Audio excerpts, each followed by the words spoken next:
18 March 2026 புதன் 4 பங்குனி விசுவாவசு. இன்று அமாவாசை. நல்ல நேரம் காலை 9:30 முதல் 10:30 வரை, மாலை 4:30 முதல் 5:30 வரை.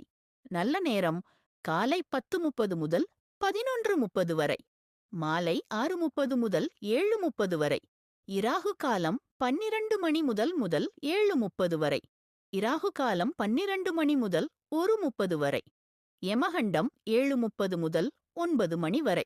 குளிகை 10:30 முதல் 12 மணி வரை. சூலம் வடக்கு. பரிகாரம் பால். சந்திராஷ்டமம் மகம். நாள் கீழ்நோக்கு நாள். லக்னம் மீன லக்னம். இருப்பு நாழிகை 3 வினாடி 49.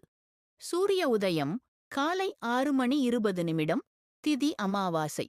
நட்சத்திரம் இன்று காலை 6 மணி 8 நிமிடம் முதல் நாளை காலை 5 மணி 53 நிமிடம் வரை பூரட்டாதி.